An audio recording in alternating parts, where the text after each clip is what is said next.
ਸਤਨਾਮ ਸ਼੍ਰੀ ਵਾਹਿਗੁਰੂ ਸਾਹਿਬ ਜੀ। ਸ਼ਲੋਕ ਮਹੱਲਾ ਪਹਿਲਾ। ਗਊ ਬਿਰਹਮਣ ਕਉ ਕਰ ਲਾਵਹੁ, ਗੋਬਰ ਤਰਨ ਨਾ ਜਾਈ। ਧੋਤੀ ਟਿੱਕਾ ਤੈ ਜਪ ਮਾਲੀ, ਧਾਨ ਮਲੇਛਾਂ ਖਾਈ। ਗਊ ਬ੍ਰਾਹਮਣ ਕਉ ਕਰ ਲਾਵਹੁ, ਗੋਬਰ ਤਰਨ ਨਾ ਜਾਈ। ਧੋਤੀ ਟਿੱਕਾ ਤੈ ਜਪ ਮਾਲੀ, ਧਾਨ ਮਲੇਛਾਂ ਖਾਈ। ਵਾਹਿਗੁਰੂ ਜੀ ਕਾ ਖਾਲਸਾ, ਵਾਹਿਗੁਰੂ ਜੀ ਕੀ ਫਤਿਹ। ਗਰੀਬ ਨਵਾਜ ਸ਼ਹਿਨਸ਼ਾਹ, ਧੰਨ ਦਾਤਾਰ ਪਾਤਸ਼ਾਹ ਸ਼੍ਰੀ ਗੁਰੂ ਗ੍ਰੰਥ ਸਾਹਿਬ ਮਹਾਰਾਜ ਦੀ ਪਾਵਨ ਨਿੱਘੀ ਗੋਦ ਹਜ਼ੂਰੀ ਅੰਦਰ ਸਾਹਿਬ ਜੀ ਦੀਆਂ ਅਸੀਸਾਂ ਦੇ ਪਾਤਰ ਬਣ ਰਹੇ ਗੁਰੂ ਸਵਾਰੇ ਖਾਲਸਾ ਜੀ ਗੁਰੂ ਕੀ ਹਜ਼ੂਰੀ 'ਚ ਜੁੜ ਬੈਠੇ ਹੋ। ਆਓ ਦਾਤਾਰ ਪਾਤਸ਼ਾਹ ਨੇ ਜੋ ਤਰਸ ਕੀਤਾ ਹੈ, ਗੁਰੂ ਨਾਨਕ ਪਾਤਸ਼ਾਹ ਦੀ ਪਾਵਨ ਬਾਣੀ ਆਸਾ ਕੀ ਵਾਰ ਲੜੀਵਾਰ ਰੂਪ ਅੰਦਰ ਆਪਾਂ ਸਰਵਣ ਕਰ ਰਹੇ ਹਾਂ। ਆਓ ਹਜ਼ੂਰ ਪਾਤਸ਼ਾਹ ਜੋ ਅੱਜ ਇਸ ਪਾਵਨ 16ਵੇਂ ਸ਼ਲੋਕ ਦੇ ਅੰਦਰ ਕਿਰਪਾ ਕਰ ਰਹੇ ਨੇ, ਇਸ ਪਾਵਨ ਸ਼ਬਦ ਦੀ ਵਿਚਾਰ ਪ੍ਰਾਰੰਭ ਕਰਦਿਆਂ ਅਰਦਾਸ ਕਰੋ, ਸਤਿਗੁਰੂ ਤਰਸ ਕਰਿਓ, ਮਨ ਬਿਰਤੀਆਂ ਸੁਰਤ ਇੰਦਰੀਆਂ ਦੀ ਇਕਾਗਰਤਾ ਦੇ ਕਰਕੇ ਪ੍ਰੇਮ ਭਾਵਨਾ ਦੀ ਦਾਤ ਦਿਓ, ਕੁਝ ਕਹਿਣ ਸੁਣਨ ਦੀ ਸਮਰੱਥਾ ਸੋਝੀ ਦਿਓ। ਜਿਤਨੇ ਜੁੜ ਬੈਠੇ ਹੋ ਆਓ ਪਿਆਰ ਸਹਿਤ ਉਚਾਰਨ ਕਰੋ, ਆਖੋ ਜੀ ਸਤਨਾਮ ਸ਼੍ਰੀ ਵਾਹਿਗੁਰੂ ਸਾਹਿਬ ਜੀ। ਸ਼ਲੋਕ ਮਹੱਲਾ ਪਹਿਲਾ। ਧੰਨ ਦਾਤਾਰ ਸ਼੍ਰੀ ਗੁਰੂ ਨਾਨਕ ਦੇਵ ਮਹਾਰਾਜ ਅੱਜ ਦੇ ਇਸ ਪਾਵਨ ਬਚਨ ਦੇ ਅੰਦਰ, ਜਿਸ ਤਰ੍ਹਾਂ ਪਿਛਲੇ ਸ਼ਲੋਕ ਅੰਦਰ ਵੀ ਆਪਾਂ ਸਰਵਣ ਕੀਤਾ ਹੈ, ਪੰਡਿਤ ਹਰਦਿਆਲ ਨੂੰ ਸਤਿਗੁਰਾਂ ਨੇ ਜਨੇਊ ਸਮਝਾਇਆ, ਜ਼ਿੰਦਗੀ ਦੇ ਅਸਲ ਕਰਮ ਸਮਝਾਏ, ਭਰਮ ਗੜ੍ਹ ਉਹਦਾ ਜਿਹੜਾ ਸੀ ਉਹਨੂੰ ਤੋੜਿਆ, ਨਾਮ ਜਪਣ ਦੀ ਵਿਧੀ ਦੱਸੀ, ਕਿਸ ਕਿਸ ਥਾਂ ਦੇ ਉੱਤੇ ਜਨੇਊ ਪਾ, ਕਿਹੜੇ ਕਿਹੜੇ ਇੰਦਰੀਆਂ ਨੂੰ ਵਸ ਵਿੱਚ ਕਰ। ਅੱਜ ਵੀ ਸਤਿਗੁਰੂ ਜੋ ਉਸ ਸਮੇਂ ਦੇ ਹਾਲਤ ਸਨ, ਕੈਸੇ ਹਾਲਤ ਸੀ ਕਿ ਜਿਹੜੇ ਬ੍ਰਾਹਮਣ ਸਨ, ਖੱਤਰੀ ਸਨ, ਖਾਸ ਕਰਕੇ ਜਿਹੜੇ ਉਹ ਆਪਣਾ ਧਰਮ ਛੱਡ ਕੇ ਇਸਲਾਮ ਨੂੰ ਪ੍ਰਵਾਨ ਕਰ ਚੁੱਕੇ ਸਨ। ਹਾਲਾਂਕਿ ਦੁਬਿਧਾ ਦੇ ਵਿੱਚ ਉਹ ਜੀਵਨ ਜਿਉਂਦੇ ਪਏ ਸਨ। ਉਹਨਾਂ ਦਾ ਬਾਹਰਲਾ ਜੀਵਨ ਕੁਝ ਹੋਰ ਸੀ, ਅੰਦਰਲਾ ਜੀਵਨ ਕੁਝ ਹੋਰ ਸੀ। ਜਿਵੇਂ ਆਪਣੇ ਘਰ ਦੇ ਦਰਵਾਜ਼ੇ ਤੋਂ ਬਾਹਰ ਨਿਕਲਣਾ, ਉਦੋਂ ਕਿਸ ਤਰ੍ਹਾਂ ਦੀ ਜ਼ਿੰਦਗੀ ਜਿਉਂਦੇ, ਤੇ ਜਦੋਂ ਘਰ ਦੇ ਦਰਵਾਜ਼ੇ ਦੇ ਅੰਦਰ ਨੇ ਉਦੋਂ ਕਿਸ ਤਰ੍ਹਾਂ ਦੀ ਜ਼ਿੰਦਗੀ ਜਿਉਂਦੇ। ਸਾਹਿਬ ਨੇ ਕਰਾਰੀ ਚੋਟ ਮਾਰੀ ਉਹਨਾਂ ਦੇ ਉੱਤੇ, ਕਿਉਂਕਿ ਜਦੋਂ ਅਸੀਂ ਭਾਈ ਗੁਰਦਾਸ ਜੀ ਦੇ ਬਚਨ ਵੀ ਪੜ੍ਹਦੇ ਹਾਂ ਤੇ ਗੁਰੂ ਕੀ ਬਾਣੀ ਅੰਦਰ ਵੀ ਬਚਨ ਪੜ੍ਹਦੇ ਹਾਂ, ਤਾਂ ਸਮੇਂ ਦੇ ਹਾਲਾਤਾਂ ਨੂੰ ਜਦੋਂ ਵੇਖਦੇ, ਖੱਤਰੀਆਂ ਤਾਂ ਧਰਮ ਛੋੜਿਆ ਮਲੇਛ ਭਾਖਿਆ ਗਈ। ਖੱਤਰੀਆਂ ਨੇ ਧਰਮ ਛੱਡ ਦਿੱਤਾ, ਮਲੇਛਾਂ ਵਾਲੀ ਬੋਲੀ ਜਿਹੜੀ ਸੀ ਉਹਨੂੰ ਪ੍ਰਵਾਨ ਕਰ ਲਿਆ, ਉਹਨਾਂ ਦੀ ਭਾਸ਼ਾ ਬੋਲਣ ਲੱਗ ਪਏ। ਤਾਂ ਦਾਤਾਰ ਗੁਰੂ ਨਾਨਕ ਪਾਤਸ਼ਾਹ ਅੱਜ ਇਸੇ ਤਰ੍ਹਾਂ ਇੱਕ ਬ੍ਰਾਹਮਣ ਨੂੰ ਸਮਝਾਉਂਦੇ ਨੇ। ਫਿਰ ਖੱਤਰੀ, ਇੱਕ ਬ੍ਰਾਹਮਣ ਹੈ ਜੋ ਲੋਕਾਂ ਦੇ ਘਰਾਂ 'ਚ ਪੂਜਾ ਕਰਦਾ ਹੈ, ਫਿਰ ਖੱਤਰੀ ਜੋ ਖੱਤਰੀ ਧਰਮ ਹੈ, ਕਿਉਂਕਿ ਪਿੱਛੇ ਵੀ ਆਪਾਂ ਜ਼ਿਕਰ ਕਰਦੇ ਆਏ ਹਾਂ, ਇੱਕ ਖੱਤਰੀ, ਇੱਕ ਸ਼ੂਦਰ, ਇੱਕ ਵੈਸ਼, ਇੱਕ ਬ੍ਰਾਹਮਣ। ਹੁਣ ਜਿਹੜਾ ਖੱਤਰੀ ਹੈ, ਖੱਤਰੀ ਕੀ ਕਰ ਰਿਹਾ ਹੈ ਕਿ ਉਹਨੇ ਜਿਹੜੀ ਨੌਕਰੀ ਹੈ ਉਹ ਤੁਰਕਾਂ ਦੀ ਲਈ ਹੋਈ ਹੈ।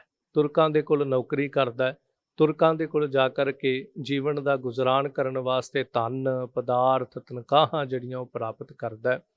ਤਾਂ ਦਾਤਾਰ ਪਾਤਸ਼ਾਹ ਜੀ ਉਹਨੂੰ ਸਮਝਾਉਂਦੇ ਇਹ ਉਪਦੇਸ਼ ਦਿੰਦੇ ਨੇ। ਸ਼ਲੋਕ ਮਹੱਲਾ ਪਹਿਲਾ। ਗਊ ਬ੍ਰਾਹਮਣ ਕਉ ਕਰ ਲਾਵਹੁ, ਗੋਬਰ ਤਰਨ ਨਾ ਜਾਈ।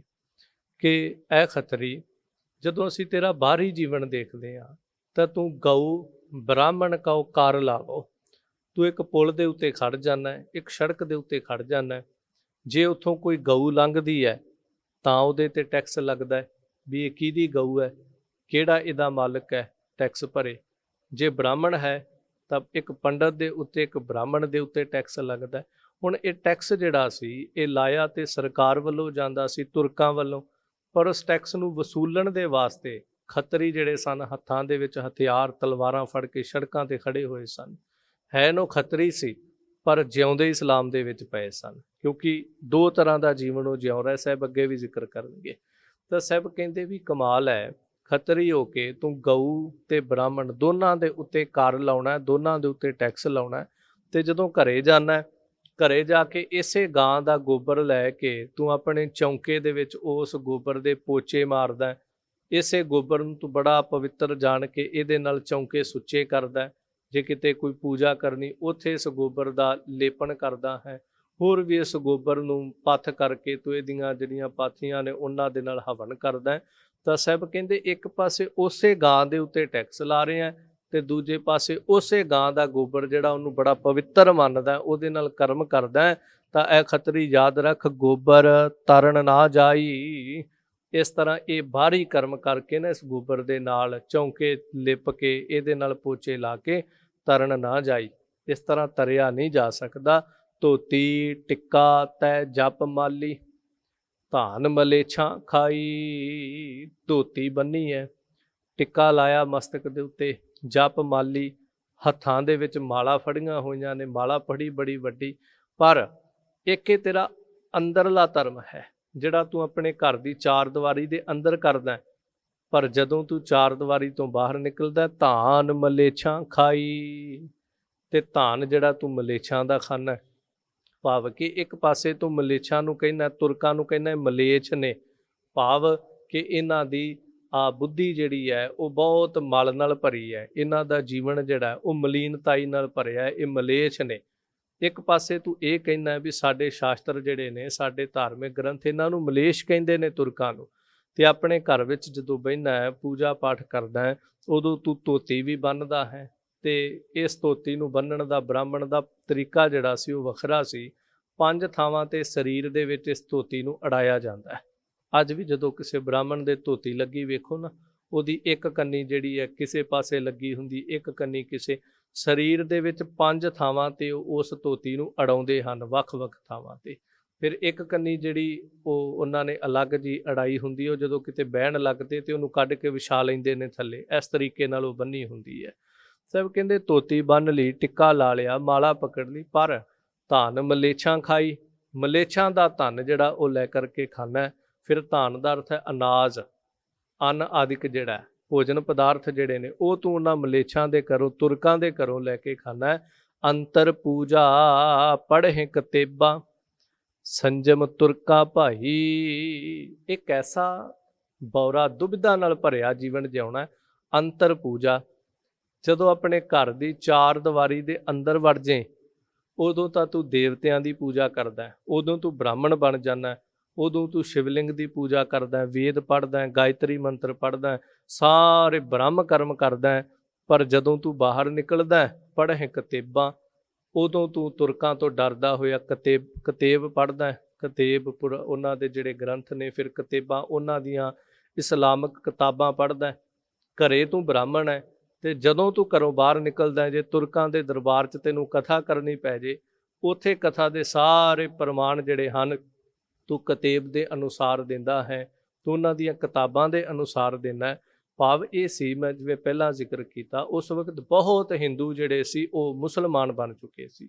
ਹੁਣ ਬਾਹਰੀ ਤੌਰ 'ਤੇ ਆਪਣੇ ਆਪ ਨੂੰ ਮੁਸਲਮਾਨ ਬਣਾ ਲਿਆ, ਪਰ ਜੋ ਅੰਦਰ ਬਚਪਨ ਤੋਂ ਜਿਹੜਾ ਧਰਮ ਅਪਣਾਇਆ ਹੋਇਆ ਸੀ, ਅੰਦਰਲੇ ਵਿਚਾਰਾਂ ਨੂੰ ਕਿਵੇਂ ਕੱਢ ਲੈਂਦੇ।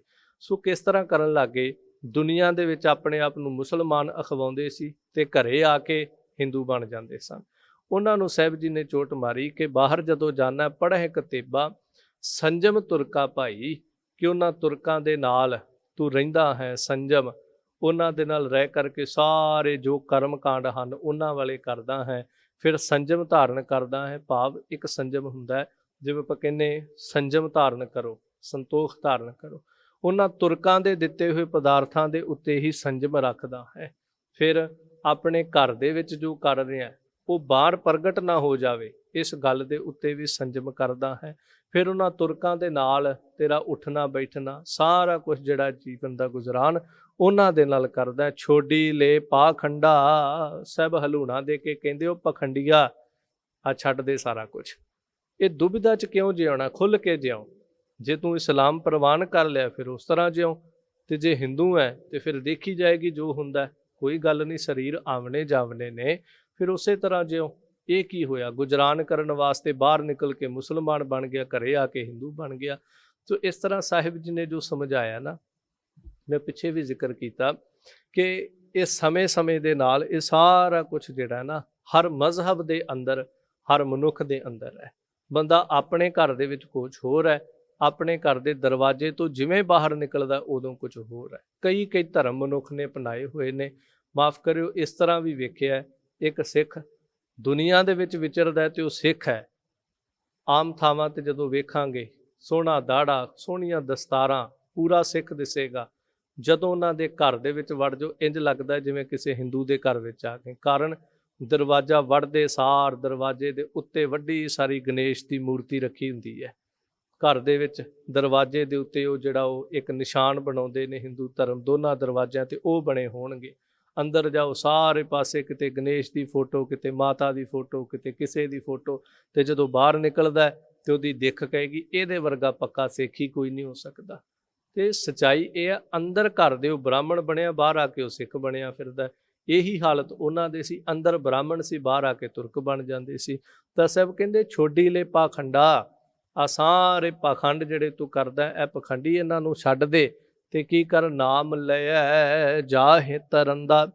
ਨਾਮ ਲੈ, ਨਾਮ ਲੈਣ ਦੇ ਨਾਲ ਤਰਿਆ ਜਾਂਦਾ ਹੈ, ਨਾ ਕਿ ਇਸ ਕਰਮ ਕਾਂਡ ਦੇ ਨਾਲ। ਇਹ ਦੁਬਿਧਾ ਬੌਰੀ ਮਨ ਬੌਰਾਇਆ, ਇਹ ਦੁਬਿਧਾ ਨੇ ਤੇ ਬੌਰਾ ਕਰ ਛੱਡਿਆ ਲੋਕਾਂ ਨੂੰ। ਸੋ ਇਹ ਦੁਬਿਧਾ ਦੇ ਵਿੱਚ ਪੈ ਕੇ ਤੇਰਾ ਭਲਾ ਨਹੀਂ ਹੋਏਗਾ। ਤੂੰ ਇੰਜ ਕਰ, ਨਾਮ ਨੂੰ ਜਪ, ਨਾਮ ਨੂੰ ਜਪਣ ਦੇ ਨਾਲ ਹੀ ਤਰਿਆ।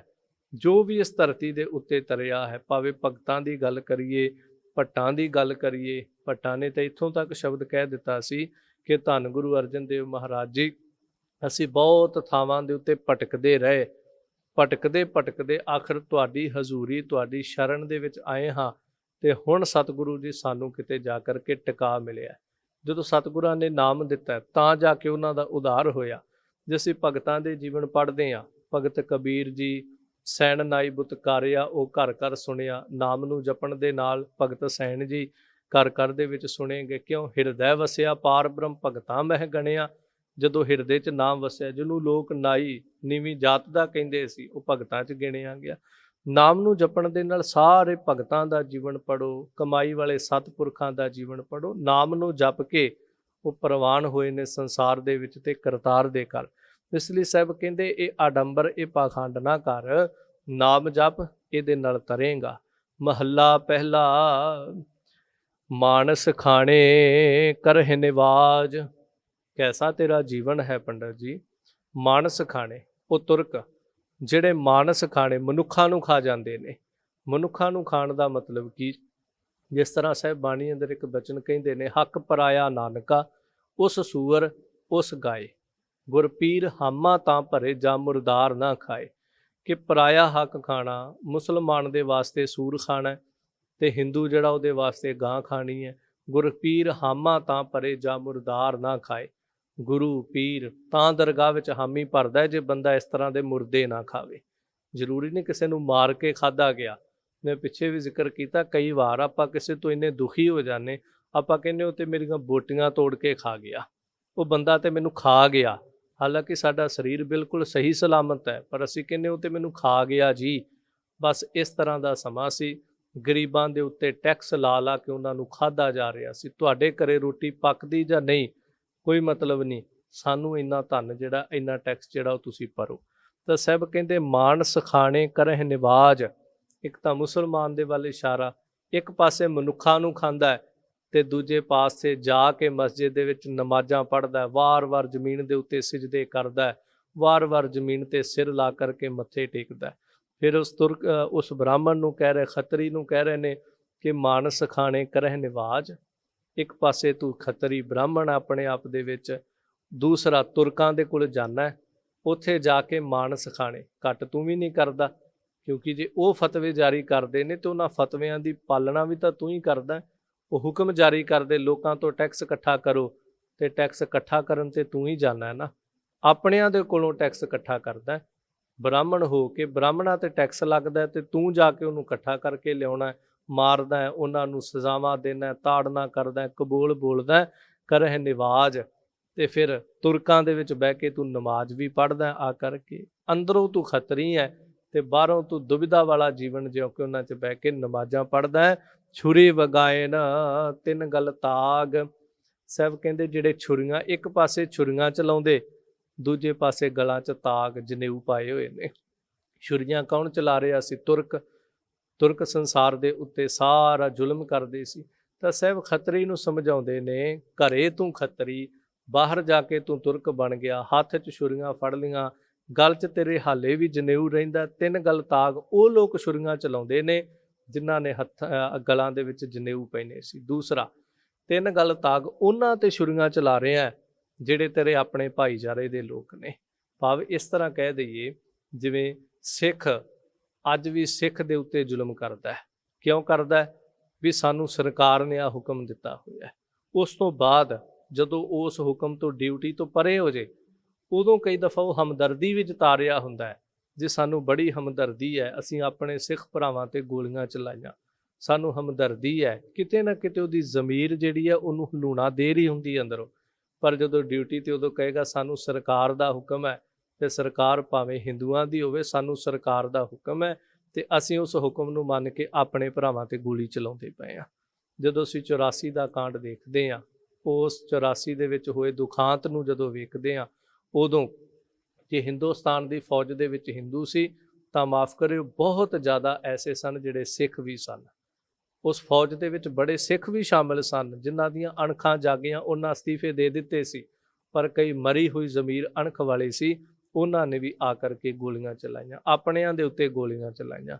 ਇਸ ਕਰਕੇ ਸਾਹਿਬ ਜੀ ਕਹਿੰਦੇ, ਛੁਰੀ ਵਗਾਇਨ ਤਿੰਨ ਗਲ ਤਾਗ, ਪੰਡਤ ਐ ਖੱਤਰੀ, ਤੂੰ ਆਪਣਿਆਂ ਦੇ ਉੱਤੇ ਛੁਰੀ ਲੈ ਕੇ ਤੁਰਦਾ ਜਿਨ੍ਹਾਂ ਦੇ ਗਲ 'ਚ ਜਨੇਊ, ਫਿਰ ਤੂੰ ਵੀ ਜਨੇਊ ਧਾਰੀ ਹੋ ਕਰਕੇ ਤੇ ਬਾਹਰੋਂ ਤੁਰਕ ਬਣ ਕੇ ਹੱਥ 'ਚ ਛੁਰੀਆਂ ਫੜ ਕੇ ਤੁਰ ਪੈਂਦਾ। ਤਿੰਨ ਘਰ ਬ੍ਰਾਹਮਣ ਪੂਰਹਿ ਨਾਦ। ਐਸੇ ਜਿਹੜੇ ਖੱਤਰੀ ਜੋ ਦੁਬਿਧਾ ਦਾ ਜੀਵਨ ਜਿਉਂਦੇ ਨੇ, ਦਵੈਸ਼ ਦਾ ਜੀਵਨ ਜਿਉਂਦੇ, ਤੇ ਬ੍ਰਾਹਮਣ ਮੰਦਰ ਦਾ ਪੁਜਾਰੀ ਤਿੰਨ ਘਰ ਉਹਨਾਂ ਦੇ ਘਰੇ ਜਾਂਦਾ ਤੇ ਜਾ ਕੇ ਪੂਰਹਿ ਨਾਦ, ਜਾ ਕੇ ਸੰਖ ਵਜਾਉਂਦਾ ਉਹਨਾਂ ਦੇ ਘਰੇ, ਕਿਉਂਕਿ ਉਹ ਸਾਰਾ ਕੁਝ ਚੋਰੀ ਛਿਪੀ ਕਰਦੇ ਨੇ। ਘਰ ਦੇ ਅੰਦਰ ਪੁਜਾਰੀ ਪੰਡਤ ਨੂੰ ਸੱਦ ਲੈਣਾ, ਦੁਨੀਆ 'ਚ ਬਾਹਰ ਪ੍ਰਗਟ ਨਾ ਹੋ ਜਾਵੇ, ਨਹੀਂ ਤਾਂ ਲੋਕਾਂ ਕਹਿਣਾ ਉੱਦਾਂ ਤੇ ਤੁਰਕ ਹੈ, ਪੰਡਤ ਇਹਦੇ ਘਰੇ ਕੀ ਕਰਨ ਗਿਆ। ਰਾਤ ਹਨੇਰੇ 'ਚ ਉਹਨੂੰ ਸੱਦਣਾ ਜਾਂ ਸਵੇਰੇ ਸਵੇਰੇ ਹਨੇਰੇ 'ਚ ਸੱਦਣਾ, ਤੇ ਪੰਡਤ ਨੇ ਘਰੇ ਆ ਕੇ ਨਾਦ ਪੂਰਨੇ, ਫਿਰ ਉਸ ਤੋਂ ਬਾਅਦ ਹਵਨ ਕਰਨੇ, ਗਾਇਤਰੀ ਮੰਤਰ ਪੜ੍ਹਨੇ। ਤਿੰਨ ਘਰ ਐਸੇ ਖੱਤਰੀਆਂ ਦੇ ਘਰੇ ਸਾਹਿਬ ਕਹਿੰਦੇ ਬ੍ਰਾਹਮਣ ਜਾਂਦਾ ਜਾ ਕੇ ਨਾਦ ਪੂਰਦਾ, ਸੰਖ ਵਜਾਉਂਦਾ, ਉਹਨਾਂ ਭੇ ਆਵਹਿ ਓਈ ਸਾਧ। ਤੇ ਉਸ ਪੰਡਤ ਨੂੰ ਵੀ ਉਹੀ ਸਵਾਦ ਆਉਂਦਾ, ਕਿਉਂਕਿ ਜਿਸ ਤਰ੍ਹਾਂ ਦਾ ਧਨ ਖਾਵਾਂਗੇ ਉਸ ਤਰ੍ਹਾਂ ਦਾ ਮਨ ਹੋਏਗਾ। ਸਿਆਣਿਆਂ ਦੀ ਕਹਾਵਤ, ਜੈਸਾ ਅੰਨ ਤੈਸਾ ਮਨ। ਹੁਣ ਇੱਕ ਬ੍ਰਾਹਮਣ ਖੱਤਰੀ ਦੇ ਘਰੇ ਗਿਆ ਤੇ ਉਹਦੇ ਘਰ ਦਾ ਧਾਨ ਕੀ ਸੀ? ਸਾਹਿਬ ਨੇ ਕਿਹਾ ਧਾਨ ਮਲੇਛਾਂ ਖਾਈ। ਉਹ ਮਲੇਛਾਂ ਦੇ ਘਰ ਦਾ ਧਾਨ ਖਾਂਦਾ, ਤੇ ਉਹੀ ਭੋਜਨ ਉਸੇ ਅਨਾਜ ਦਾ ਜਾਂ ਕਹਿ ਲਓ ਉਸੇ ਧਨ ਨਾਲ ਲਿਆਂਦੇ ਹੋਏ ਰਾਸ਼ਨ ਦਾ ਭੋਜਨ ਉਹਨੇ ਬ੍ਰਾਹਮਣ ਨੂੰ ਖਵਾਇਆ। ਤੇ ਹੁਣ ਜਿਸ ਤਰ੍ਹਾਂ ਦਾ ਕਿਸੇ ਦਾ ਅੰਨ ਖਾਓਗੇ ਉਸੇ ਤਰ੍ਹਾਂ ਦਾ ਤੁਹਾਡਾ ਮਨ, ਤੁਹਾਡੇ ਖਿਆਲ ਹੋ ਜਾਣਗੇ। ਉਹਨਾਂ ਪੇ ਆਵਹਿ ਉਹੀ ਸਾਧ। ਬ੍ਰਾਹਮਣ ਨੂੰ ਵੀ ਉਸੇ ਤਰ੍ਹਾਂ ਦਾ ਸਵਾਦ ਆਉਂਦਾ ਹੈ, ਉਹਨੂੰ ਉਹ ਭੋਜਨ ਖਾ ਕੇ ਕੋਈ ਆਤਮਿਕ ਰਸ ਨਹੀਂ ਆਉਂਦਾ, ਉਹਦੇ ਅੰਦਰ ਵੀ ਤਾਮਸੀ ਬਿਰਤੀ, ਰਾਜਸੀ ਬਿਰਤੀ, ਵਿਸ਼ਿਆਂ ਵਕਾਰਾਂ ਦੀ ਬਿਰਤੀ ਪੈਦਾ ਹੁੰਦੀ। ਕੂੜੀ ਰਾਸ ਕੂੜਾ ਵਪਾਰ। ਹਲੂਣਾ ਦੇ ਕੇ ਸਾਹਿਬ ਜੀ ਕਹਿੰਦੇ ਇਹ ਤੁਹਾਡੀਆਂ ਰਾਸ, ਰਾਸ ਦਾ ਅਰਥ ਹੁੰਦਾ ਹੈ ਜਿਹੜੇ ਰਸਾਂ ਕਸਾਂ 'ਚ ਪਏ ਜੇ।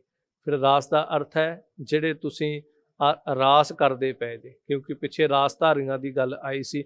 ਰਾਸਧਾਰੀਏ ਰੋਜ਼ ਰੂਪ ਬਦਲਦੇ ਨੇ, ਇਹ ਤੁਸੀਂ ਕਿਸੇ ਰਾਸਧਾਰੀਏ ਤੋਂ ਘੱਟ ਨਹੀਂ ਜੇ। ਇਸ ਲਈ ਸਾਹਿਬ ਕਹਿੰਦੇ ਕੂੜੀ ਰਾਸ, ਆ ਤੁਹਾਡੀਆਂ ਖੇਡਾਂ ਵੀ ਝੂਠੀਆਂ, ਆ ਜਿਹੜੇ ਰਸਾਂ ਕਸਾਂ 'ਚ ਪਏ ਇਹ ਵੀ ਝੂਠੇ, ਆ ਜਿਸ ਤਰ੍ਹਾਂ ਦੀਆਂ ਤੁਸੀਂ ਪਦਵੀਆਂ ਲੈ ਕੇ ਤੁਰਕਾਂ ਦੇ ਦਰਬਾਰਾਂ 'ਚ ਬੈਠੇ ਇਹ ਵੀ ਝੂਠੀਆਂ। ਕੂੜਾ ਵਪਾਰ, ਆ ਜਿਹੜਾ ਧਰਮ ਦਾ ਵਪਾਰ, ਤੁਸੀਂ ਧਰਮ ਨੂੰ ਧੰਦਾ ਬਣਾ ਕੇ ਬੈਠੇ ਜੇ, ਤੁਹਾਡਾ ਵਪਾਰ ਵੀ ਝੂਠਾ ਹੈ। ਉਸ ਤੋਂ ਬਾਅਦ ਜੋ ਸੰਸਾਰ ਤੇ ਤੁਸੀਂ ਵਪਾਰ ਕਰਦੇ ਜੇ, ਕਿ ਇੱਕ ਵਪਾਰ ਹੀ ਹੋ ਗਿਆ ਕਿ ਆਪਣੇ ਧਰਮ ਨੂੰ ਘਰੇ ਘਰੇ ਮੰਨੀ ਚੱਲੋ ਤੇ ਬਾਹਰ ਤੁਰਕਾਂ ਤੋਂ ਵੱਡੀਆਂ ਨੌਕਰੀਆਂ ਪ੍ਰਾਪਤ ਕਰੋ, ਉਹਨਾਂ ਦੀਆਂ ਧੀਆਂ ਦੇ ਡੋਲੇ ਲੈ ਲਓ, ਧਨ ਲੈ ਲਓ, ਜ਼ਮੀਨਾਂ ਲੈ ਲਓ, ਆਖਰ ਤੁਸੀਂ ਇਹ ਵਪਾਰ ਹੀ ਕਰਦੇ। ਸਾਹਿਬ ਜੀ ਕਹਿੰਦੇ ਸਾਰਾ ਕੁਝ ਝੂਠਾ। ਕੂੜ ਬੋਲ ਕਰਹਿ ਆਹਾਰ, ਝੂਠ ਬੋਲ ਕੇ ਭੋਜਨ ਕਰ ਰਿਹਾ।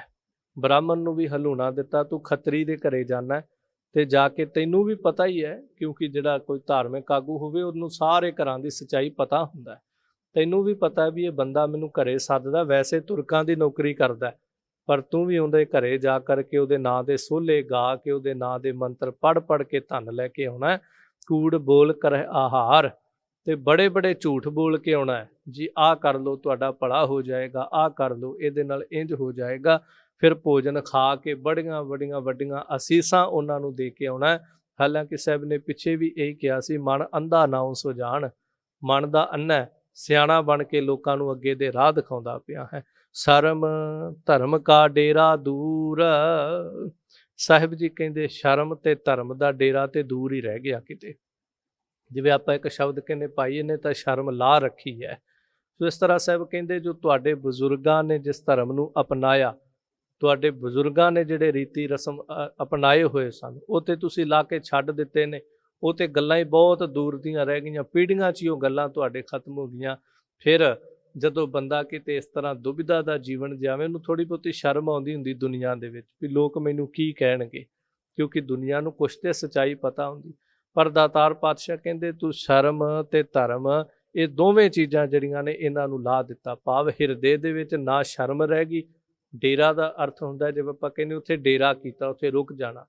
ਹਿਰਦੇ ਦੇ ਵਿੱਚ ਨਾ ਸ਼ਰਮ ਰੁਕੀ ਨਾ ਧਰਮ ਰੁਕਿਆ, ਇਹ ਦੋਵੇਂ ਚੀਜ਼ਾਂ ਤੁਹਾਡੇ ਅੰਦਰੋਂ ਖਤਮ ਹੋ ਗਈਆਂ।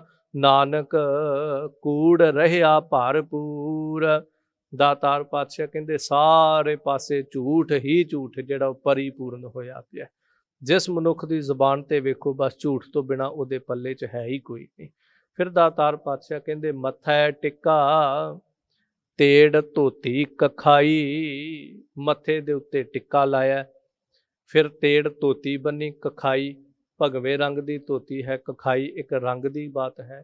ਫਿਰ ਜਿਸ ਤਰ੍ਹਾਂ ਮੈਂ ਪਹਿਲਾਂ ਵੀ ਕਿਹਾ 5 ਥਾਵਾਂ ਤੇ ਸਰੀਰ 'ਚ ਧੋਤੀ ਟੰਗੀ ਜਾਂਦੀ ਹੈ, ਸੋ ਇਸ ਤਰ੍ਹਾਂ ਧੋਤੀ ਦੇ ਵੱਖ-ਵੱਖ ਰੂਪ ਹਨ। ਇਹ ਕਖਾਈ ਇਸ ਤਰ੍ਹਾਂ ਫਿਰ ਇਸ ਵੱਖ ਰੰਗ ਦੀ ਜਿਹੜੀ ਧੋਤੀ ਸੀ ਸਾਹਿਬ ਜੀ ਕਹਿੰਦੇ ਉਹ ਵੀ ਬੰਨ ਲਈ, ਮੱਥੇ ਦੇ ਉੱਤੇ ਟਿੱਕਾ ਵੀ ਲਾ ਲਿਆ। ਪਰ ਸੱਚਾਈ ਕੀ ਹੋਈ, ਹੱਥ ਛੁਰੀ ਜਗਤ ਕਸਾਈ, ਦਾਤਾਰ ਪਾਤਸ਼ਾਹ ਕਹਿੰਦੇ ਹੱਥ ਦੇ ਵਿੱਚ ਛੁਰੀ ਫੜੀ ਹੈ ਤੇ ਜਗਤ ਕਸਾਈ ਬਣਿਆ ਪਿਆ ਹੈ। ਭਾਵ ਸੰਸਾਰ, ਸਾਰੇ ਸੰਸਾਰ ਨੂੰ ਤੂੰ ਕਸਾਈ ਬਣ ਕੇ ਵੱਢਦਾ। ਇੱਕ ਕਸਾਈ ਹੁੰਦਾ ਜਿਹੜਾ ਬੱਕਰੇ ਵੱਢਦਾ, ਇੱਕ ਕਸਾਈ ਹੈ ਜੋ ਜਾਨਵਰਾਂ ਨੂੰ ਕੋਹ ਕੇ ਮਾਰਦਾ, ਆਪਾਂ ਕਹਿੰਦੇ ਵੀ ਇਹ ਕਸਾਈ ਹੈ।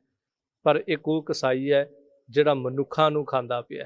ਹੁਣ ਬਾਹਰੀ ਤੌਰ ਤੇ ਜਦੋਂ ਕੋਈ ਕਸਾਈ ਹੋਵੇ ਨਾ, ਉਹਦੇ ਵੱਖਰੇ ਕੱਪੜੇ ਜਾਂ ਉਹਦਾ ਰਹਿਣ ਸਹਿਣ ਦੱਸਦਾ, ਪਰ ਸਾਹਿਬ ਕਹਿੰਦੇ ਤੂੰ ਕੈਸਾ ਕਸਾਈ ਹੈ, ਇੱਕ ਪਾਸੇ ਤੂੰ ਧਰਮੀ ਦਿਸਦਾ ਪਿਆ ਤੇ ਦੂਸਰੇ ਪਾਸੇ ਦਾਤਾਰ ਪਾਤਸ਼ਾਹ ਕਹਿੰਦੇ ਹੱਥ ਵਿੱਚ ਛੁਰੀਆਂ ਫੜੀਆਂ ਹੋਈਆਂ ਨੇ। ਕੈਸੀਆਂ ਛੁਰੀਆਂ ਨੇ? ਤੇਰੇ ਕੋਲ ਆਪਣੇ ਜਨਮ ਪੱਤਰੀ ਵਾਲੀ ਛੁਰੀ ਹੈ, ਤੇਰੇ ਕੋਲ ਗ੍ਰੰਥਾਂ ਵਾਲੀ ਛੁਰੀ ਹੈ, ਤੇਰੇ ਕੋਲ ਕੁੰਡਲੀਆਂ ਵਾਲੀ ਛੁਰੀ ਹੈ ਕਿ ਗਰੀਬ ਆਇਆ, ਤੈਨੂੰ ਕੋਈ ਮਤਲਬ ਨਹੀਂ, ਇੱਕ ਸ਼ਬਦ ਉਹਨੂੰ ਕਹਿ ਦਿੱਤਾ ਵੀ ਤੇਰੇ ਤੇ ਸਾੜ ਸਤੀ ਚੱਲਦੀ ਹੈ, ਇੰਨੀ ਮਾਇਆ ਲਿਆਵੇਂਗਾ ਤੇਰੀ ਸਾੜ ਸਤੀ ਟਲੇਗੀ। ਉਹ ਅੱਗੋਂ ਹੱਥ ਜੋੜ ਕੇ ਕਹਿੰਦਾ ਜੀ ਸਾਡੇ ਘਰੇ ਤਾਂ ਰੋਟੀ ਖਾਣ ਨੂੰ ਧਨ ਹੈ ਨਹੀਂ, ਸਾਡੇ ਘਰੇ ਤਾਂ ਦਾਣੇ ਹੈ ਨਹੀਂ ਖਾਣ ਨੂੰ, ਤੇ ਤੂੰ ਆਪਣੀ ਛੁਰੀ ਚਲਾ ਦਿੱਤੀ। ਜੇ ਨਹੀਂ ਕਰੇਗਾ ਤੇ ਵੇਖ ਲਾ ਤੇਰੇ ਤੇ ਫਲਾਣਾ ਗ੍ਰਹਿ ਜਿਹੜਾ ਉਹ ਰੁੱਸ ਜਾਏਗਾ, ਤੁਹਾਡਾ ਆਹ ਹੋ ਜਾਣਾ, ਤੁਹਾਨੂੰ ਆਹ ਹੋ ਜਾਣਾ। ਆ ਛੁਰੀਆਂ ਨਹੀਂ ਚਲਾਉਂਦੇ ਤੇ ਕੀ ਕਰਦੇ ਪਏ ਜੇ? ਇੱਕ ਬਾਹਰੀ ਛੁਰੀ ਜੋ ਮਨੁੱਖ ਦਾ ਗਲਾ ਵੱਢਦੀ, ਤੇ ਤੁਸੀਂ ਐਸਾ ਗਲਾ ਅਗਲੇ ਦਾ ਵੱਢਦੇ ਪਏ, ਨਾ ਉਹ ਜਿਉਂਦਿਆਂ ਵਿੱਚ ਹੈ ਨਾ ਉਹ ਮਰਿਆਂ ਵਿੱਚ ਹੈ। ਸਾਹਿਬ ਕਹਿੰਦੇ ਹੱਥਾਂ 'ਚ ਛੁਰੀਆਂ ਫੜੀਆਂ, ਤੁਸੀਂ ਸਾਰੇ ਜਗਤ ਨੂੰ ਵੱਢਣ ਵਾਲੇ ਕਸਾਈ ਬਣੇ ਪਏ ਹੋ। ਤੇ ਨਾਲ ਸਾਹਿਬ ਜੀ ਕਹਿੰਦੇ ਨੀਲ ਵਸਤਰ ਪਹਿਰ ਹੋਵਹਿ ਪ੍ਰਵਾਨ, ਨੀਲੇ ਕੱਪੜੇ ਪਾਏ ਨੇ ਤੇ ਪ੍ਰਵਾਨ ਹੋ ਰਿਹਾ। ਇਹ ਤਾਂ ਜ਼ਿਕਰ ਕੀਤਾ ਕਿਉਂਕਿ ਜਦੋਂ ਤੁਰਕਾਂ ਦੇ ਦਰਬਾਰ 'ਚ ਜਾਣਾ ਤੇ ਉੱਥੇ ਹਦਾਇਤ ਹੁੰਦੀ ਸੀ ਤੁਰਕਾਂ ਦੇ ਕੋਲ ਜਿੰਨੇ ਆਉਣਾ ਉਹਨੇ ਨੀਲੇ ਕੱਪੜੇ ਪਾਏ। ਹੁਣ ਜਿਵੇਂ ਅਸੀਂ ਕਹਿ ਦਈਏ ਹਰੇ ਕੱਪੜੇ ਪਾਉਂਦੇ ਨੇ ਮੁਸਲਮਾਨ। ਆਪਣੇ ਘਰ ਵਿੱਚ ਤੂੰ ਖੱਤਰੀ ਹੈ, ਆਪਣੇ ਘਰ 'ਚ ਕਦੀ ਤੂੰ ਬ੍ਰਾਹਮਣ ਹੈ, ਪਰ ਜਿਵੇਂ ਤੂੰ ਦੁਨੀਆ 'ਚ ਨਿਕਲਦਾ ਤੇ ਤੂੰ ਉਸ ਤਰ੍ਹਾਂ ਦੀ ਪੱਗ ਬੰਨ੍ਹ ਲੈਂਦਾ, ਉਸ ਤਰ੍ਹਾਂ ਦੇ ਨੀਲੇ ਕੱਪੜੇ ਪਾ ਲੈਂਦਾ, ਹੱਥਾਂ ਵਿੱਚ ਤਸਬੀਹ ਫੜ ਲੈਂਦਾ ਕਿ ਮੇਰੇ ਵਰਗਾ ਪੱਕਾ ਤੇ ਮੁਸਲਮਾਨ ਹੀ ਕੋਈ ਨਹੀਂ। ਫਿਰ ਤੁਰਕਾਂ ਦੇ ਦਰਬਾਰ 'ਚ ਜਾ ਕੇ ਝੁਕ ਕੇ ਉਹਨਾਂ ਨੂੰ ਸਲਾਮ ਅਲੈਕਮ ਕਰ ਰਿਹਾ, ਝੁਕ ਕੇ ਫਿਰ ਉਹਨਾਂ ਵਾਲੇ ਬਾਣੇ, ਉਹਨਾਂ ਵਾਲੇ ਕੱਪੜੇ ਪਹਿਨ ਰਿਹਾ।